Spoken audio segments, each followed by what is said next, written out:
If you're digging through your compost or mulch and finding earthworms packed into the top few inches, don't assume something is wrong. Many gardeners mistakenly bury fresh organic matter deep into the soil, believing that's where worms do their best work.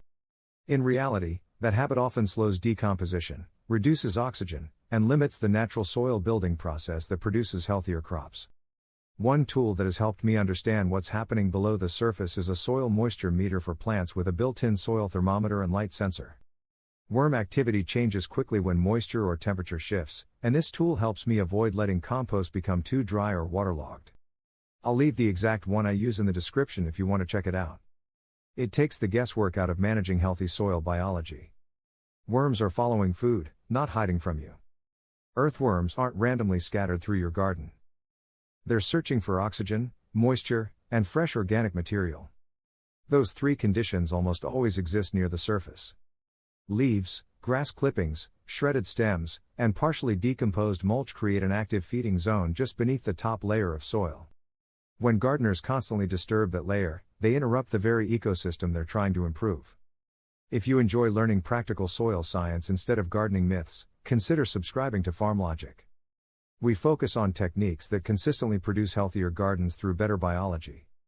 Surface composting is how forests build extraordinary soil. Walk into a healthy woodland. You won't find leaves buried 20 centimeters underground. Year after year, organic matter falls onto the surface, where fungi, bacteria, insects, and worms slowly process it into rich humus. That's the system nature has refined for millions of years.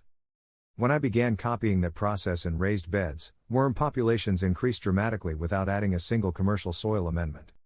The worms simply moved to where the food already was. Oxygen is just as important as organic matter. Many gardeners believe burying compost speeds decomposition. Sometimes it does. But if that material ends up in dense, wet soil with poor airflow, decomposition slows and beneficial organisms struggle. Earthworms breathe through their skin. Without enough oxygen, they avoid those areas whenever possible.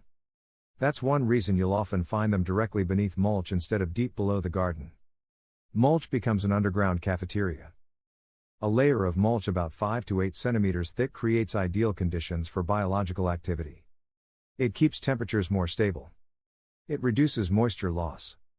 It provides a constant food source as the bottom layer slowly breaks down. Lift that mulch after a few months, and you'll often see worm castings, fungal threads, insects, and countless signs of healthy decomposition. That's exactly what you want. Moisture determines where worms gather. Even the best organic matter won't attract worms if it dries out completely. Likewise, soil that's permanently saturated forces worms to move elsewhere. I aim for soil that feels like a wrung-out sponge. Moist enough to support biology, but never waterlogged. That's another reason I rely on measurements instead of assumptions. Small moisture changes can completely alter worm activity within days. Stop chasing worms underground. I've watched gardeners dig holes, bury kitchen scraps deep, then wonder why decomposition slows. Instead, I prefer layering materials on the surface.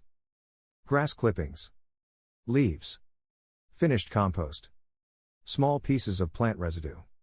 Nature gradually incorporates everything downward through biological activity. The worms do the digging for you. That process builds better soil structure while protecting fungal networks and reducing disturbance. Healthy worm populations reveal healthy soil biology. Earthworms are indicators.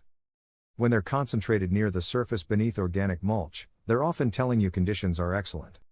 They're feeding where microbes are most active. They're creating channels that improve drainage. They're mixing organic matter into the upper soil profile naturally. That's far more efficient than repeatedly turning the soil with a shovel. Healthy gardens depend on biology working continuously, not just when we're outside gardening.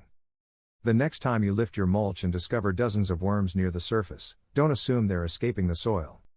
More often than not, they're exactly where they should be, building fertility one casting at a time. Understanding why worms choose certain parts of your garden teaches you far more than any fertilizer label ever will. Work with that natural behavior instead of fighting it, and your soil becomes healthier every season. If you found this useful, subscribe to FarmLogic, share this video with another serious gardener, and keep exploring the simple biological principles that produce extraordinary gardens.